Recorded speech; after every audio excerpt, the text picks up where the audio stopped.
Hujambo na salamu alaikum. Karibu tuangalie mbinu za lugha katika shairi.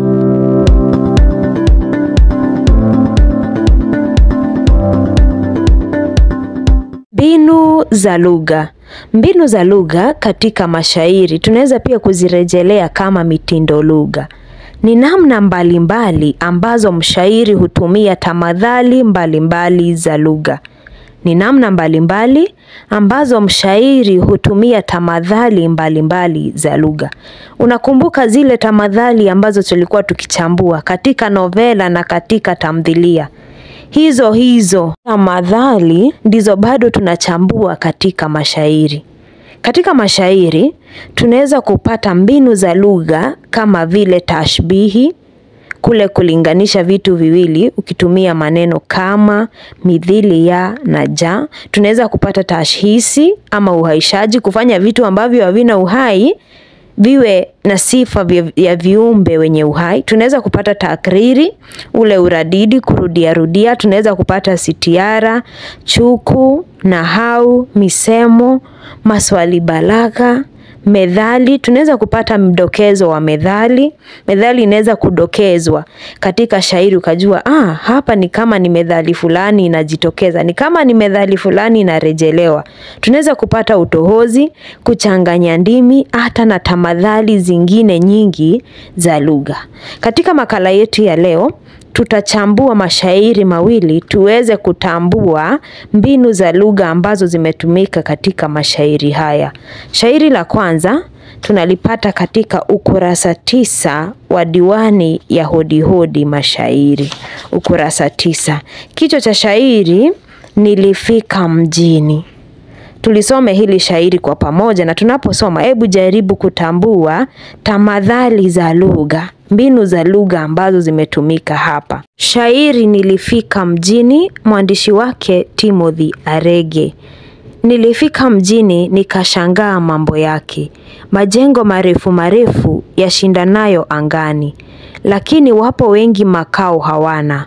Mji huu mji gani wenye majengo yasiyo makao? Nilifika mjini nikashangaa watu wake, walojazana barabarani na nyumbani vile. Wanabanana ukumbini na majirani hawajuani. Mji huu mji gani wenye halaiki isiyojuana? Nilifika mjini nikashangaa msongamano wa magari sampuli kwa rangi na kimo, yanafuatana barabarani na moshi tele angani. Mji huu mji gani wenye magari kuliko watu? Nilifika mjini nikashangaa mambo yake, wanakula sukuma wiki ya shilingi 10 kwa wiki, na sima yao ya kukata kama ubale wa embe. Mji huu mji gani wenye vitu vya kupima? Naam, shairi nilifika mjini. Katika hili shairi mbinu kama 4 hivi zimetumika. Sijui wewe umeweza kutambua mbinu gani? Umetambua mbinu gani? Kwanza kuna mbinu ya taswira oni. Sijui kama ulikuwa umetambua ile mbinu. Taswira oni inajitokeza wapi? Kumbuka tulisema taswira ni picha ambayo inajichora akilini mwa msomaji ama msikilizaji baada ya kazi ya fasihi yeye kuisoma ama ikasomwa kwake akisikiliza. Taswira oni tunaipata katika ubeti wa kwanza. Tunapoambiwa kuhusu majengo marefu yashindanayo angani, unapata ile taswira ya majumba, mji wenye majumba marefu. Vile hata katika ubeti wa 3 tunapoelezwa kuhusu mji huu ambao barabarani kuna magari sampuli, magari yenye yanatofautiana kwa rangi na kimo. Unapata taswira ambayo ina barabara ambazo zina magari mengi ambayo yana rangi tofauti na yana kimo tofauti. Kwa hivyo pale tuna taswira. Tuna pia mbinu ya swali balagha. Swali balagha ni swali ambalo halihitaji jibu. Na swali balagha limeweza kujitokeza katika kibwagizo cha shairi hili. Pale mfano katika ubeti wa kwanza, mji huu mji gani wenye majengo yasiyo makao? Hilo ni swali, lakini lile swali halihitaji jibu. Yule mwandishi anapoandika hili shairi si kana kwamba anataka umwambie ni mji gani huu ambao una majengo yasiyo makao. Ni swali balagha. Mji huu mji gani wenye halaiki isiyojuana? Lile pia ni swali balagha. Ubeti wa 3, mji huu mji gani wenye magari kuliko watu? Vile vile si ati anataka aambiwe ni mji upi huu wenye magari kuliko watu. Lile ni swali balagha. Na pia katika ubeti wa mwisho, mji huu mji gani wenye vitu vya kupima? Lile ni swali balagha. Tuna mbinu ya utohozi ambayo imeweza kutumika katika hili shairi. Umeweza kutambua ile mbinu? Kama umeweza kutambua basi hongera. Utohozi unajitokeza katika ubeti wa 3 na ubeti wa 4. Katika ubeti wa 3 neno sampuli sampuli. Sampuli ni utohozi wa neno la Kiingereza neno sample. Ubeti wa 4 kuna neno wiki katika mshororo wa 2, neno wiki pia ni utohozi wa neno la Kiingereza neno week. Mwisho tuna mbinu ya tashbihi pia imeweza kutumika katika hili shairi. Pale katika ubeti wa 4 tunaambiwa wanakula sukuma wiki ya shilingi 10 kwa wiki na sima yao ya kukata kama ubale wa embe. Ile sima yao ya kukata inalinganishwa na ubale wa embe. Kwa hivyo pale tunapata mbinu ya kulinganisha, tashbihi. Shairi la pili ambalo tunalitumia katika makala yetu ya leo ni shairi na upenda urafiki. Shairi hili tunalipata katika ukurasa 16 na mwandishi wake ni Timothy Arege. Tulisome kwa pamoja.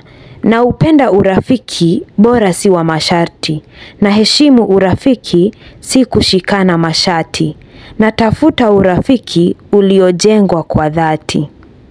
Na upenda urafiki wenye dhamani ya kweli, na heshimu urafiki usiokuwa na feli, na tafuta urafiki mzuri kwa kila hali.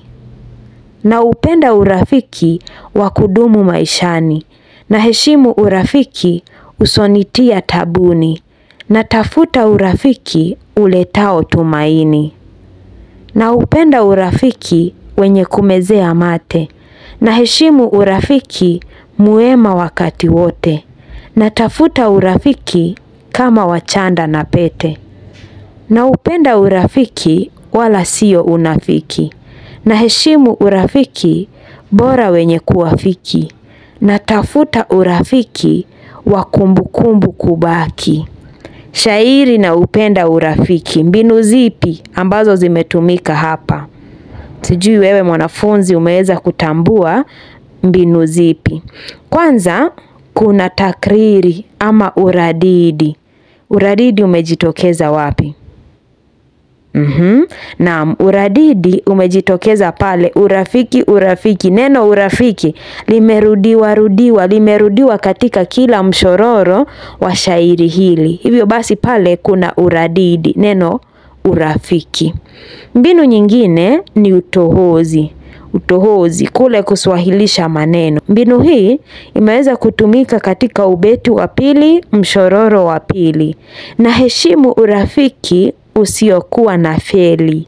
Feli ni utohozi. Vile vile kuna tashbihi. Tashbihi inajitokeza katika ubeti wa 4. Pale ambapo tunaambiwa katika mshororo wa mwisho, na tafuta urafiki kama wachanda na pete.